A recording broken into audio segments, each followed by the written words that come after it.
ರಾಮ ಮಂದಿರ ಯಶಸ್ಸನ್ನ ಶ್ರೇಯಸ್ಸನ್ನ ನೀವು ಪಡೆದಿದ್ರೆ ಚಂದಾ ಚೂರಿ ಈ ಒಂದು ಶ್ರೇಯಸ್ಸನ್ನ ನೀವೇ ಪಡಿಬೇಕು. ಬಿಜೆಪಿಯ ವಿರುದ್ಧ ಸಚಿವ ಪ್ರಿಯಾಂಕ್ ಖರ್ಗೆ ಅವರು ಈ ರೀತಿಯಾಗಿ ವಾಗ್ದಾಳಿಯನ್ನು ನಡೆಸಿದ್ದಾರೆ.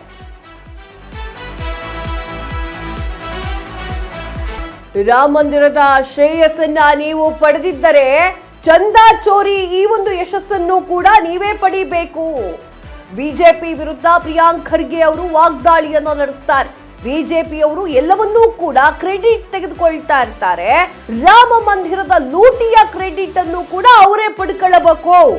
ದೇಣಿಗೆಯ ಲೂಟಿಯಲ್ಲಿ ನಿಮಗೆಷ್ಟು ಪಾಲು ಬಂದಿದೆ, ಸಾರ್ವಜನಿಕರ ಮುಂದೆ ಚರ್ಚೆಯನ್ನ ನಡೆಸಿ ಅಂತ ಹೇಳಿ ಪ್ರಿಯಾಂಕ್ ಖರ್ಗೆ ಅವರು ಹೇಳಿಕೆಯನ್ನ ನೀಡಿದ್ರು. ಏನಾಯ್ತು, ಆ ಒಂದು ರಾಮ ಮಂದಿರ, ಬಾಲರಾಮ ಮಂದಿರ ಅಯೋಧ್ಯೆಯಲ್ಲಿ ನಿರ್ಮಾಣ ಮಾಡಲಿಕ್ಕೆ ಬಿಜೆಪಿ ಸಕಲ ಪ್ರಯತ್ನವನ್ನ ಮಾಡಿದೆ ಅನ್ನೋದು ನಿಮಗೆಲ್ಲ ಗೊತ್ತಿದೆ.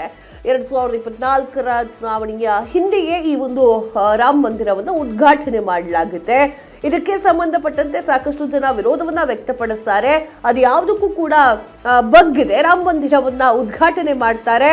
ತದಾದ ನಂತರ ಈಗ ಜನವರಿಯಿಂದ ಅಲ್ಲಿ ಹುಂಡಿಯ ಕಳ್ಳತನವಾಗ್ತಾ ಇದೆ ಅನ್ನುವಂತಹ ವಿಚಾರ ಹೊರಗಡೆ ಬಂದಾಗಿನಿಂದ ಕಾಂಗ್ರೆಸ್ ಅವರಿಗೆ ಈ ವಿಚಾರವನ್ನ ಬಾಣವಾಗಿ ಉಪಯೋಗಿಸ್ಕೊಳ್ತಾ ಇರುವಂತದ್ದು. ಇದ್ರ ಬಗ್ಗೆ ಪ್ರಿಯಾಂಕ್ ಖರ್ಗೆ ಅವರು ಮಾತನಾಡಿದ್ದಾರೆ. ಏನ್ ಹೇಳಿದ್ರು ಕೇಳಿಸ್ಕೊಂಡು ಬನ್ನಿ.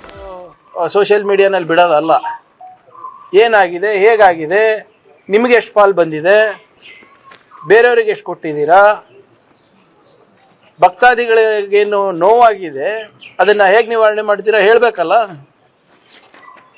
ಎಲ್ಲದಕ್ಕೂ ಕ್ರೆಡಿಟ್ ತಗೊಂಡವರು ಕಳ್ತನ ಆದಾಗ ಯಾಕೆ ಸುಮ್ಮನಿದ್ದೀರಾ?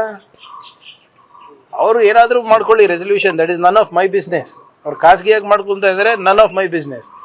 ಆದರೆ ಪಬ್ಲಿಕ್ಲಿ ಯು ಅಕ್ನಾಲೇಜ್ಡ್ ನಿಮ್ಮಿಂದ ಆಗಿರೋದು ಅಂತ ನೀವು ಹೇಳಿದ್ರಲ್ಲ, ಇದ್ರ ಬಗ್ಗೆನೂ ಸ್ಪಷ್ಟೀಕರಣ ಕೊಡಿ. ಯಾರ್ಯಾರು ಎಷ್ಟು ತಿಂದಿದ್ದೀರಾ ಅಂತ. ಏನು ಗ್ಯಾರಂಟಿ ಸರ್ ಇವ್ರಿಗೆ ಡೊನೇಷನ್ ಹೋಗಿಲ್ಲ ಅಂತ? ರಿಜಿಸ್ಟರೇ ಇಲ್ಲ ಅಲ್ಲ ಇವರು. ರಿಜಿಸ್ಟ್ರೇಷನ್ ಇಲ್ಲ ಅಂದಾಗ ಎಷ್ಟು ಕ್ಯಾಶ್ ತಗೊಂಡಿದ್ದಾರೆ ದಕ್ಷಿಣ ಹೆಸರಲ್ಲಿ? ಅವರೇ ಅಧಿಕೃತವಾಗಿ ಹೇಳ್ತಾರಲ್ಲ, ನಾವು ಯಾವುದಕ್ಕೂ ಇಲ್ಲ, ದಕ್ಷಿಣ ಮೇಲೆ ಡಿಪೆಂಡು ಅಂತ. ಯಾರ್ಯಾರು ಕೊಟ್ಟಿದ್ದಾರೆ, ಎಷ್ಟು ಕೊಟ್ಟಿದ್ದಾರೆ, ಇದರಿಂದ ಸಂಪೂರ್ಣ ನ್ಯೂಸ್, ಇದು ನೊಂದವರ ಧ್ವನಿ.